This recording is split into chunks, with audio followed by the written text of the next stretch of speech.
Thursday is decision day. I tell you, September the 19th, the day after, is the start of delivery. It's delivery day then and for the next few months. But what's being delivered? Hold on, we've set a timetable, and the timetable is for extra powers for the Scottish Parliament.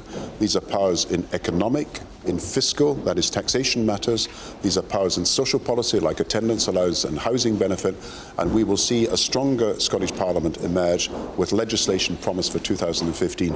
These are new powers, but what's interesting about today that is even more important, I think, than what is the timetable is the assertion that the United Kingdom is based on a principle of fairness between the regions and the nations, the continued allocation of funds through the Barnett formula, which is based not on population size but on the needs of the different parts of the country. Can you say with certainty that the new devolution offer after a no vote would mean Scots getting tax-raising powers for 30%, 40%, 50%, 60%?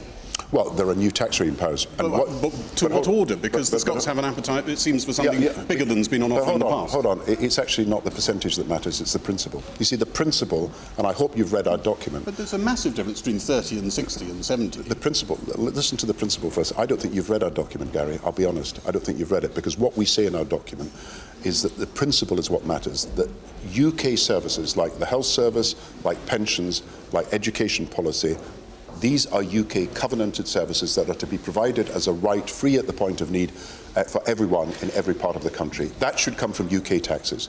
But there are devolved services that the Scottish Parliament want to run itself, that are not part of the UK covenant, like housing, infrastructure, transport.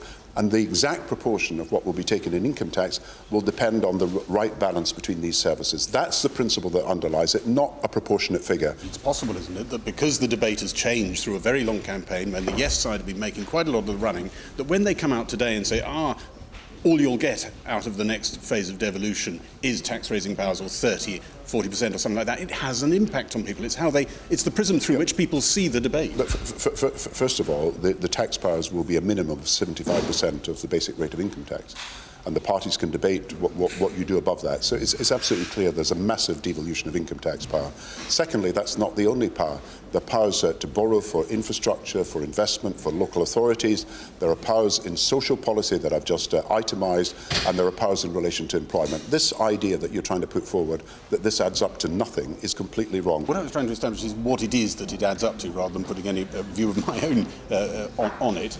Can we be sure that the devolution offer will mean that Scottish MPs in Westminster still get to vote on English matters, or are barred from English matters? Can we be sure about that? I don't think you can have two classes of MPs in Westminster, and I don't think people who've looked at this, the Conservative Party, the Labour Party, the Liberal Party, believe that that is the case. But I do think you can be sensitive to the needs of every part of the country.